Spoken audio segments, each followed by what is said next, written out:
Look, we started out a few weeks ago talking about family. It was really in the hearts of the pastoral staff that we would equip you with some values and just some directions, some things about how to be better parents, just some things you can put into the family. And so that's where we started a few weeks ago. Maybe you've been watching at home or watching online. We're glad that you're with us this morning. Thank you so much.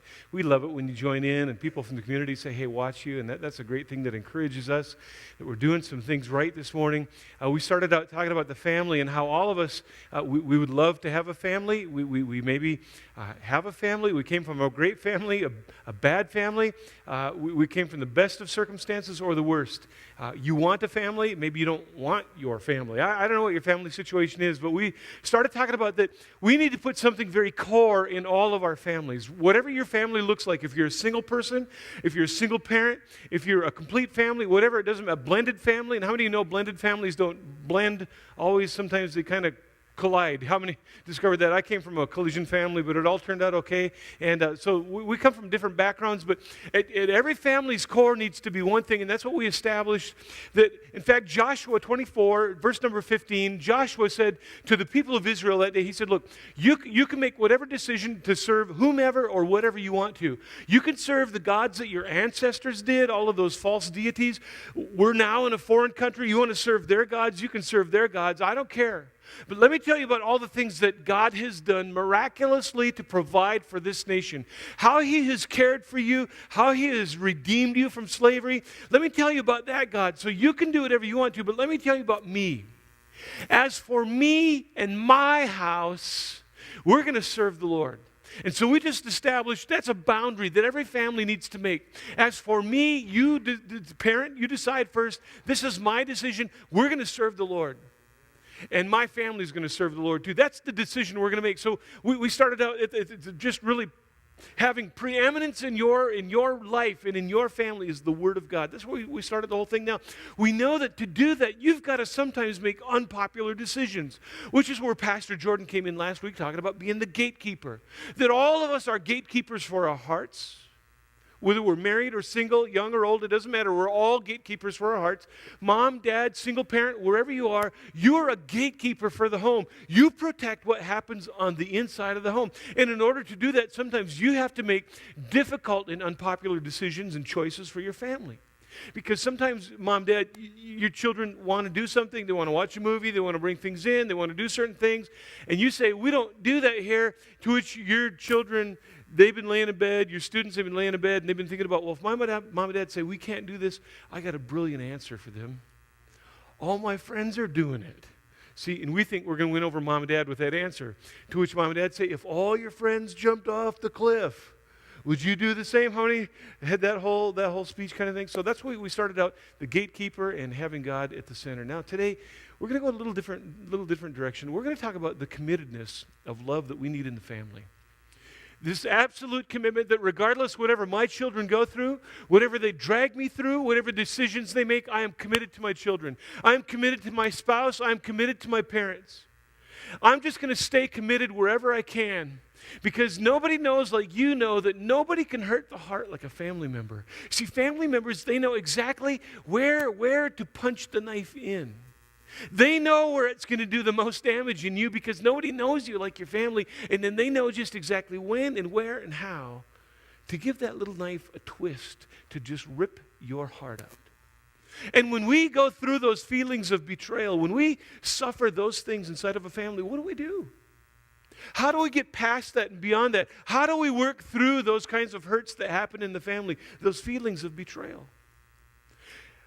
I'm going to share with you a story in a few moments to illustrate how we can get beyond that and stay committed to one another within the family. And I'm going to share with you just one of the most amazing love stories. It's a difficult story to tell. It's a story that pastors typically like to avoid. It's an awkward story that we find in the Bible. It's a narrative.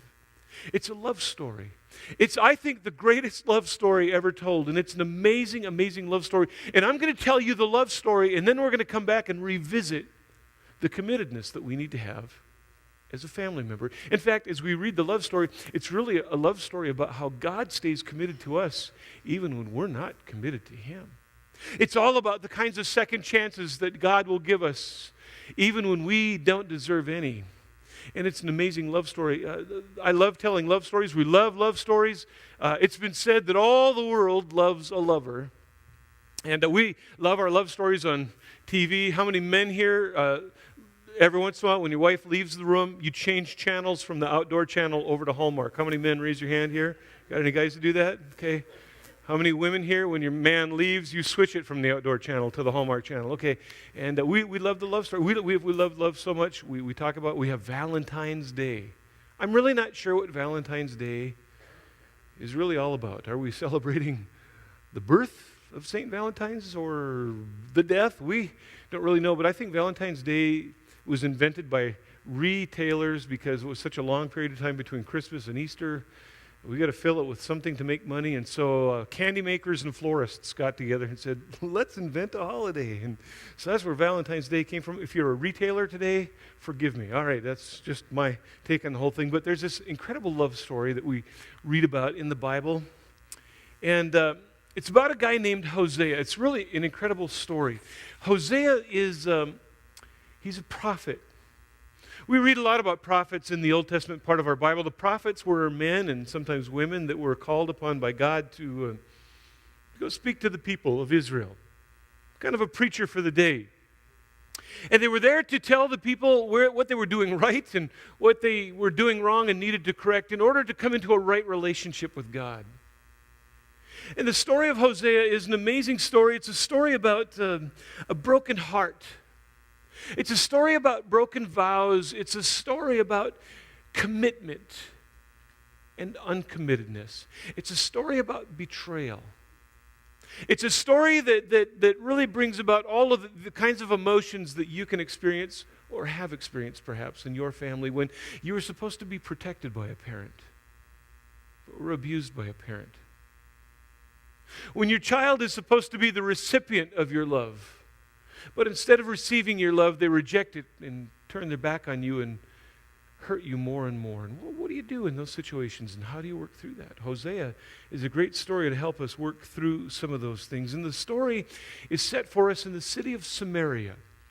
Israel has been divided into two kingdoms, a northern kingdom and a southern kingdom. And Samaria is the capital of one of those. And Hosea is the prophet who goes about the city telling Israel about the love of God, the discipline of God, the need for repentance to come back into relationship with God. And that's the backdrop for our story. And Hosea is a young prophet, and he's called to marry a young woman. In fact, if you turn to Hosea, you can turn there if you want to. I'm really going to share with you the narrative in story form this morning, and then we're just going to land on a couple of verses. And so if you're scanning your Bible trying to follow along, you might be a little frustrated. It really shares well in the story of a narrative, but Hosea had a lot to offer this marriage. And in Hosea chapter 1, verse number 2, he's commanded by God to marry one woman specifically, and her name is Gomer. Gomer is a beautiful woman. Man, I'm sure as Hosea looks at this woman to be his bride, he looks at her with longing like every man does before he's to be married. He brings a lot to the marriage. He is a prophet. He's got respect in the city. He has places of honor. He can wax eloquent in his words. He has a heart that's hot after God. And he looks at Gomer with such passion. Looking at her, I'm sure, with this expectancy that she's as pure as the driven snow. She's as white as the lily of the valley. And Hosea meets her and thought that she had all of these virtues, and the virtue of purity is every man hopes that his bride has. But he finds out after meeting her that her purity had been given away a long, long time ago by a man long in her past. In fact, she had shared her virtues with many a man. And yet, Hosea is commanded by God to marry this woman. God commanded it in verse number 2. And maybe her past isn't good, but you know what? God is a God of redemption. And God, after all, brought us together. We're going to make the best of this marital union that we possibly can. And so Hosea was fully committed to the marriage. There was commitment in his heart. But as you read the story, it wasn't that way for Gomer. In fact, it wasn't long after they had been married that Gomer really kind of goes back to her old ways. Loose living, wild living, looking for the next embrace of acceptance in the next moment of fun. And Hosea, while immersed in the whole ministry of being the prophet, is out and giving his heart to the call of God, but not Gomer. And at some point one day as Hosea comes back home, there's not the fragrance of food or the fragrance of his wife's lotions and perfumes in the house. It's quiet. And Hosea goes to bed that night wondering where Gomer is, fully familiar at this point in time with her past. And I'm sure being a man of God, he must have prayed about the situation and praying that God would someday bring her back because he was so fully committed to her. He will stay with the relationship regardless of the choices and decisions she makes. Well, one day it would seem that God must have answered the prayers of Hosea because Gomer came home at some point in time long enough to become pregnant. They have a baby boy, and they named the boy Jezreel. Jezreel was really not a good name to name a child in the day. It was meant to be an illustration to the people of Israel because Jezreel was a city where there had been this great falling away from God. In fact, there was a king and a queen there, Ahab and Jezebel. And it was in Jezreel that Jezebel was thrown from a window and her blood spilt on the wall and her body lands on the ground and she's consumed by wild dogs. And it's really an illustration. I'm naming my son Jezreel to remind Israel of your waywardness, your uncommittedness toward God. And the name would have had as much disdain to the Jews of the day as Auschwitz or Buchenwald would have to a Jew today. They had another child. And I'm sure as each child is conceived, Hosea is thinking, now finally as she bears this little baby within her womb, this little baby is going to grab her heart and grab my heart and pull them together. And we're going to have the kind of marriage that I've always longed for, this fully committedness. Well, they have a daughter, the second child. The third child comes. And the third child's name is Lo Ami, meaning not my kin. Not my people, not my relative, not mine. And there's insight into these names, into what's going on into Israel, but it's also insight into what's going on in Hosea's family, because when he names the third child, Lo Ami, not my kin, not my family. I think somewhere in one of those laying awake nights that Hosea had, laying awake long after it was good for him to lay awake, he came to the realization that none of those three children were his children. That all of those children belonged to somebody else. And I'm sure that somewhere in the midst of that, Gomer shed hot, salty tears of regret and remorse. But it wasn't enough to change. She went off and left home again.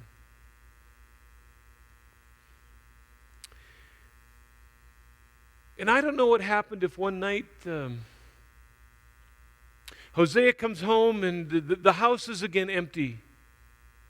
There's the noise of a crying infant and a couple of little children whimpering and confused, and there's no mother at home. Maybe there's a note attached to the nursery door, and it just says, I'm really sorry about this, but I can't stay in the confines of this relationship. And so there is Hosea, now not just a father, but a mother too.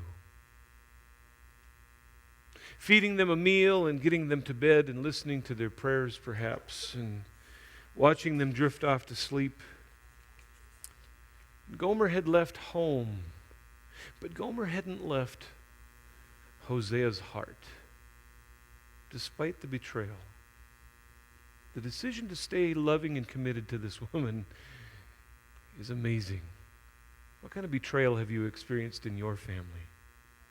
Oh, you can imagine the gossip in Samaria. You can imagine what the people were saying. Here's Hosea walking around the streets telling us how to live our lives, that preacher man. And he can't even keep his own family together. Tell you. But Hosea even still continued to love Gomer. And when she left, she must have thought, I can't live under the confines of this preacher anymore, living as a preacher's wife. And I'm going to leave and go enjoy the luxuries and the kind of lifestyle that I used to live and all the things that I used to have. And so she did. From one man to another, she enjoyed different embraces and different lifestyles and different luxuries and presents and gifts. Until finally one of these men can no longer supply for Gomer all the things that she longed for and desires. And the man has run out of resources to give Gomer the kind of presents that she wants. And as you read the story, Hosea goes to this man now living with his wife. And he says, it's a beautiful woman that you're living with.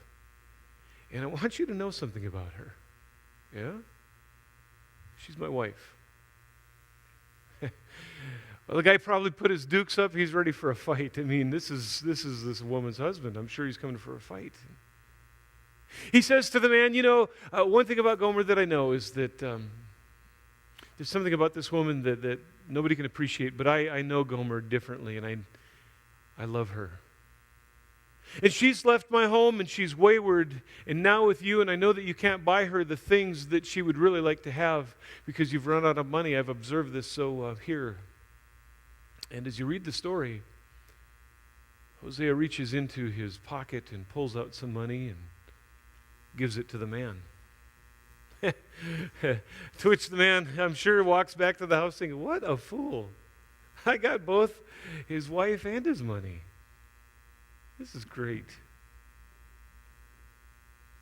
And even though Gomer is so uncommitted to her husband, Hosea, running after other lovers and other men for her own satisfaction, Hosea still stays committed to her. It's a big story. Does God love us that way? Yeah. Yeah, he does. In fact, the narrative reads like this in Hosea 2:5. Their mother, speaking of Gomer, has been unfaithful and has conceived these children in disgrace. She said, I will go after my lovers who give me my food and my water, my wool and my linens, my olive oil and my drink. I'm just going to go after whatever I want to get the pleasures of my life. I don't care. Verse number 8 says, she has not acknowledged that it was I, her husband. I'm the one who gave her the grain and the new wine and the oil, who lavished on her the silver and the gold, which she used, or they, speaking of the nation of Israel, used to worship their other gods. Hosea watches as Gomer runs to her lover, maybe thanking him for the new gifts that she's just received from him, purchased with her husband's money. And you know what? When we read this story, we're so tempted to sit in judgment against Gomer. Well, you ungrateful woman, for all that this man has done for you. If we were watching this in the movie, we'd be talking to the television set. But the incredible thing, and one of the reasons preachers don't like to preach this story, one of the reasons I don't like to read this story is because every time I read it, I realize I'm not Hosea. I'm Gomer.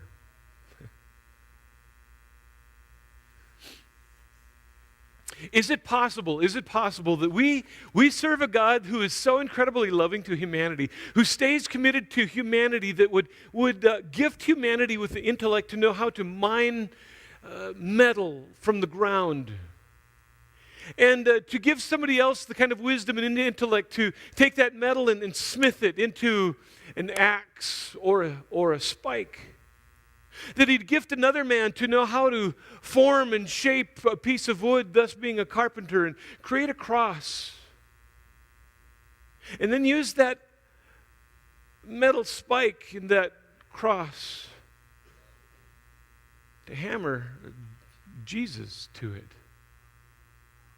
Is it possible that God loves us like that? Even though humanity is so uncommitted to him that while we were still sinners, Christ would die for the people that he gave the wisdom and intellect to cut down the tree and mine the ore and smith the axe.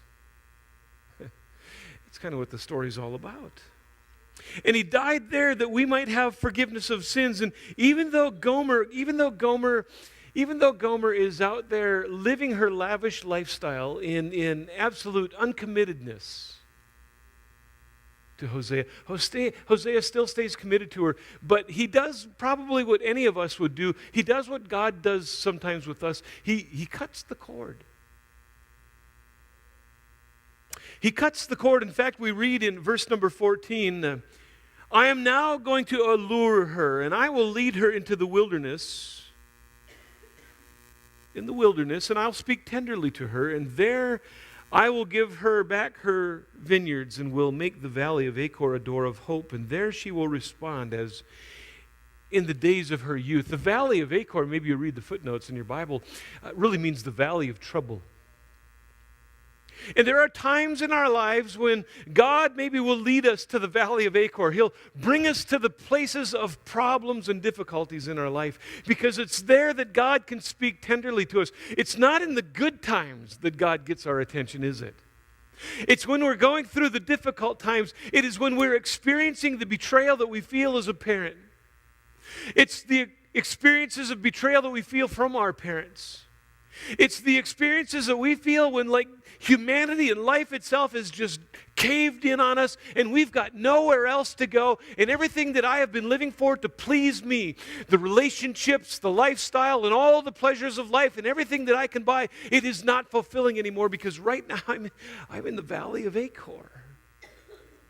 And God says, you know what, sometimes I will cut the cord with you so that you can hear my voice. And in this story, Hosea cuts the cord.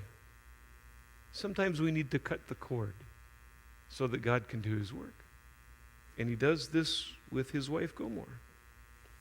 And allows her, and God allows us to eat the fruit of our rebellion. But the incredible thing, even in the midst of that, there's hope for us. And in chapter 3, we read that something more amazing happens. It's not over with Gomer yet. Oh, there's redemption about to come. But this is the valley of Achor for Gomer, I believe. Gomer is now with a man who can no longer supply for her needs. And the only thing that he can do now is sell her into slavery. I can't afford her anymore, but I can make money from her. And so he brings Gomer to the auctioning block in the city square. Secular historians tell us that when women were brought in for slave trade, which was so common at the time, they were stripped completely naked. And as people are paraded up there one by one to be auctioned off, there stands Gomer. Can't even cover her shame. She is in the valley of Achor. I wonder if people were gossiping that day. Isn't that the preacher's wife up there? Yes, it is the preacher's wife. Wow. And the bidding begins. You can read about the bidding. It begins. And I would imagine as the auctioneer says, all right, next, and she marches up there, and whatever could be said about Gomer is said. And he says, I'll now start the bidding. And one man raises his hands and says, I'll bid 10 pieces of silver. And that day, Hosea was there, standing in the crowd. And Hosea, with his voice raising above the murmur of the crowd, says, I'll bid 15. Can you imagine the talk that day? The townspeople come together for the slave trade. Hosea, that's Hosea over there. That's his wife up there. Oh boy, I know why he's bidding on her. He is going to pay her back. Seems kind of an expensive way to do it, but he's going to pay her back. I know why he's buying it. He's going to take her home, and he's going to let her have it. The other guy in the crowd says, I'll see your 15 and throw in a homer of wheat. Hosea says, I'll see your 15 and a homer and a half of wheat. Sold. And that day Gomer goes home with her husband. And what you find is that he didn't buy her to pay her back, but to redeem her life. And in fact, we read in verse number 3 of chapter 3, when he gets her home, he says, you know what, then I told my wife this. You are to live with me many days, and you must not be a prostitute or intimate with any man. And I'll behave the same way toward you. In other words, all I'm asking of you, Gomer, is this. Will you be fully committed to me? Regardless of what God has called us into, regardless of the circumstances, regardless of the difficulties, regardless of the trials of bringing up these 3 children that don't even belong to me, will you stay faithful to me? I'll stay faithful to you. I'll stay committed to you regardless of what we go through. How you live your life, that's a choice you're going to have to make. But I want you to know, I desire for you to be faithful to me, but I'll always be faithful to you. And you say to yourself, well, how could Hosea do that? I mean, doesn't he know what kind of a woman she is? Well, obviously he knows what kind of a woman she is. How could he do that? I'll tell you how he could do that. Chapter 3, verse number 1. The Lord said to me, speaking to Hosea, go show your love to your wife again, and though she is loved by another man and is an adulteress, love her as the Lord loves the Israelites. What a great picture of the love of God for us when we are wayward from Him. Though they turn to other gods and love their sacred raisin cakes, I still love them. I don't care who they're worshiping. I might get upset and angry. I might be heartbroken. I, God the Father, might feel that element of betrayal, but you know what? I still love them. It doesn't matter the things that we walk through in life as a family or as an individual, as a believer or an unbeliever. It doesn't matter where all of this lands on your heart. Whatever you believe about God, it doesn't change the way God feels about you and me. It's an amazing love story. And when the true love of God really grips your heart and you understand that love of God, it is not permission to live as you want to live, but it's security to live. It's an amazing love story, the way God loves us. And let me talk to just church people for just a moment. So I don't know where you're at in relationship to God, what your beliefs are. Look, I realize on a Sunday morning we have all different faiths that can walk in here on a Sunday morning and all different religious beliefs and backgrounds. So let me just hone in on those that would call themselves a Christian for just a moment, and then I'll talk to the rest of you in a little bit. If you're a Christian, I know where this can land. Here's what I want you to know, that God doesn't love you because of what you are, because you have that title, Christian. God loves you in spite of what you are. God doesn't love you because of the things that you do. God loves you in spite of the things you do. In fact, you could take all of your resources of time and talent and money at the bank, and you could give it all, and you could implement it in all kinds of ministries, and it doesn't really increase God's love for you at all. It's the same. Somewhere along the line in the church, I don't know how this got started, we think of God as being this great bookkeeper.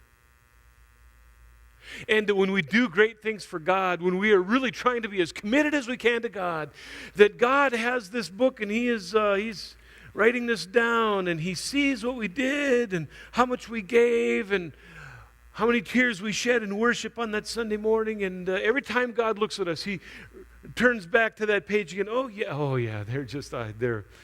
This is one of my favorites. That Pastor Chris. I don't think God operates that way. To the rest of you who feel like, you know what, I think God's a bookkeeper, but all He's ever written in His book is all the mistakes I've ever made. In fact, maybe the feeling is you just think, where's God been my whole life? I mean, if God really cared about me, wouldn't He have provided for me the parents I needed? Why did God let this happen? And we could go down the list and we could blame God for a lot of things and say, you know what?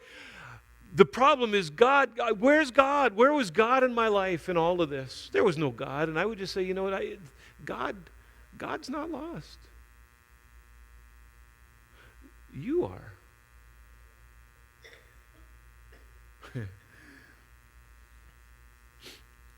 And when God's love and the illustration of His love can really grip your heart, like it does mine when I read the story of Hosea.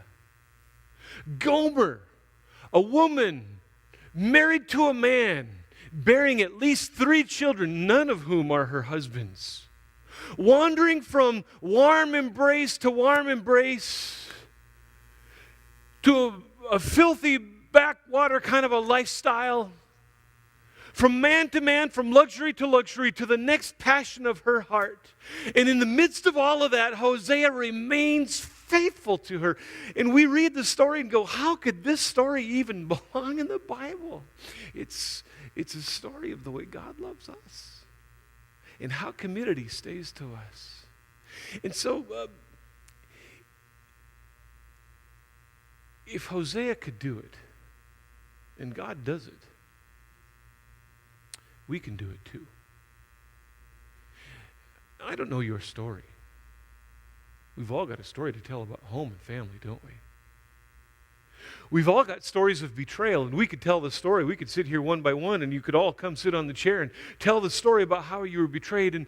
And you and I can't change the actions of anybody else in our family, but I can change this right here in me. And I'll say, you know what? Regardless of their decisions and their choices, I'll stay faithful and committed to you. I will always love you. To the child who's wayward and wanders away and rakes your heart over the coals and across the nails, you might have to cut the cord and allow them to go through the valley of Achor so that their God can speak to their hearts and hopefully garner their attention. But even in the midst of that, you stay lovingly faithful to them. And Paul chimes in on the whole thing, and this is where we end this morning. Paul chimes in on this, and he says it like this. He said, bear with each other and forgive whatever grievances. Whatever grievances. That's pretty much all of them, isn't it? That you might have against one another. And then I wonder if Paul paused there for a little bit. I don't know. I'm just imagining. And he thought, how can I really drive this point home? And maybe Paul even reflected back on the story of Hosea. Dips his quill pen in the ink again and goes back to the parchment and writes, forgive as the Lord forgave you. Would you be committed to your family members as much as God's been committed to you? Will you be committed to the people who have betrayed you or might betray you as much as God is committed to you even when you have betrayed God? It's not a matter of them deserving your love. You don't deserve God's love either, and neither do I. But even in the midst of that, you know what? God still stays committed to us even when I wander off. And you as a family, you're going to go through difficult times. Families go through storms together. Will you stay committed to one another regardless of what it is?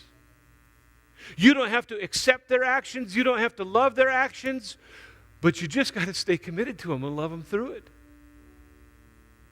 Like Hosea did with Gomer. To the point he goes to the slave auction and he bought what was rightfully his in the first place. Not to pay her back, to redeem her, to buy her back and express again his love.